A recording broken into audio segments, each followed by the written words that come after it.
ಜೀವನದ ಎಲ್ಲಾ 7 ಬೀಳುಗಳ ಜ್ಞಾನ ಮತ್ತೆ ಅವರ ಅನುಭವಗಳನ್ನ ಕುರಿತು ಕೇವಲ 15 ನಿಮಿಷದಲ್ಲಿ 3 ಕಥೆಗಳ ಮಾಧ್ಯಮದಿಂದ ಅದನ್ನ ತಿಳಿಸಿದ್ರು. ಮತ್ತೆ ಸ್ಪೀಚ್ ಲಕ್ಷಾಂತರನಲ್ಲ, ಬದಲಿಗೆ ಕೋಟ್ಯಾಂತರ ಜನರ ಜೀವನಗಳನ್ನ ಬದಲಿಸಿತು. ಏನಾದ್ರೂ ನೀವು ಸ್ಟೀವ್ ಜಾಬ್ಸ್ ಅವರ ಸ್ಟ್ಯಾನ್ಫೋರ್ಡ್ ಸ್ಪೀಚ್ ನ ಕೇಳಿಲ್ಲ ಅಂದ್ರೆ ಹೋಗಿ ಕೇಳಿ. ಆದ್ರೆ ಗೊತ್ತಿದೆಯಾ ತೊಂದರೆ ಏನು ಅಂತ?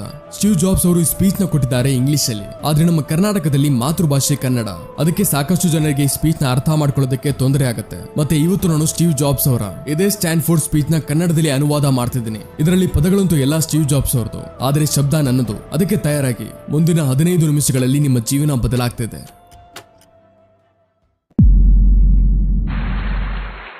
ಧನ್ಯವಾದ. ಇವತ್ತು ವಿಶ್ವದ ಎಲ್ಲಕ್ಕಿಂತ ಉನ್ನತ ಮಟ್ಟದಲ್ಲಿರೋ ವಿಶ್ವವಿದ್ಯಾಲಯಗಳಲ್ಲಿ ಒಂದಾಗಿರೋ ಈ ಸಮಾರಂಭದಲ್ಲಿ ನಿಮ್ಮೆಲ್ಲರ ಜೊತೆ ಸೇರಿಡೋದಕ್ಕೆ ನನಗೆ ಗೌರವ ಇದೆ.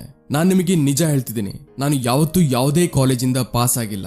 ಮತ್ತೆ ನಾನು ಮೊದಲನೇ ಸರಿ ಕಾಲೇಜ್ ಗ್ರಾಜುಯೇಷನ್ ಸಮಾರಂಭದ ಇಷ್ಟು ಹತ್ರ ತಲುಪಿದ್ದೀನಿ. ಇವತ್ತು ನಾನು ನಿಮ್ಮೆಲ್ಲರಿಗೆ ನನ್ನ ಜೀವನದ 3 ಕತೆ ಹೇಳ್ತೀನಿ.